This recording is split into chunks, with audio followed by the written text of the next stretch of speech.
Thank you, Mr. President. To its shame, the United Nations has long been a hostile place for the State of Israel. Both the current and the previous Secretary Generals have objected to the UN's disproportionate focus on Israel. It's a wrong that undermines the credibility of this institution, and that in turn is harmful for the entire world. I've often wondered why, in the face of such hostility, Israel has chosen to remain a member of this body. And then I remember that Israel has chosen to remain in this institution because it's important to stand up for yourself. Israel must stand up for its own survival as a nation, but it also stands up for the ideals of freedom and human dignity that the United Nations is supposed to be about. Standing here today, being forced to defend sovereignty and the integrity of my country, the United States of America, many of the same thoughts have come to mind. The United States is by far the single largest contributor to the United Nations and its agencies. We do this in part in order to advance our values and our interests. When that happens, our participation in the UN produces great good for the world. Together we feed, clothe, and educate desperate people. We nurture and sustain fragile peace in conflict areas throughout the world. And we hold outlaw regimes accountable. We do this because it represents who we are. It is our American way. But we'll be honest with you. When we make generous contributions to the UN, we also have a legitimate expectation that our goodwill is recognized and respected. When a nation is singled out for attack in this organization, that nation is disrespected. What's more, that nation is asked to pay for the privilege of being disrespected.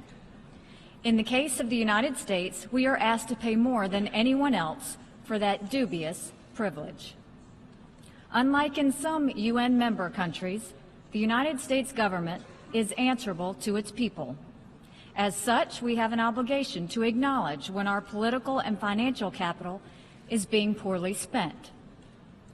We have an obligation to demand more for our investment. And if our investment fails, we have an obligation to spend our resources in more productive ways. Those are the thoughts that come to mind when we consider the resolution before us today. The arguments about the President's decision to move the American embassy to Jerusalem have already been made. They are by now well known. The decision was in accordance to U.S. law dating back to 1995, and its position has been repeatedly endorsed by the American people ever since. The decision does not prejudge any final status issues, including Jerusalem's boundaries. The decision does not preclude a two-state solution if the parties agree to that. The decision does nothing to harm peace efforts. Rather, the President's decision reflects the will of the American people and our right as a nation to choose the location of our embassy. There is no need to describe it further. Instead, there is a larger point to make.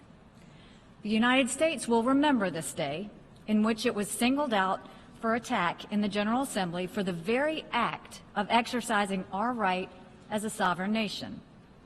We will remember it when we are called upon to once again make the world's largest contribution to the United Nations.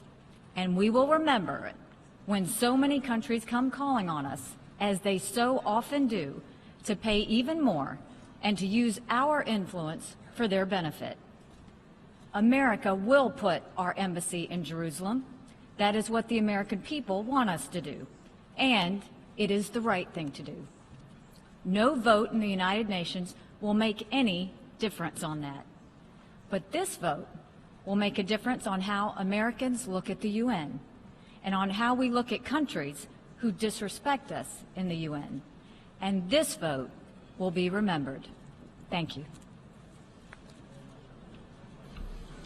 I thank the distinguished representative of the United States.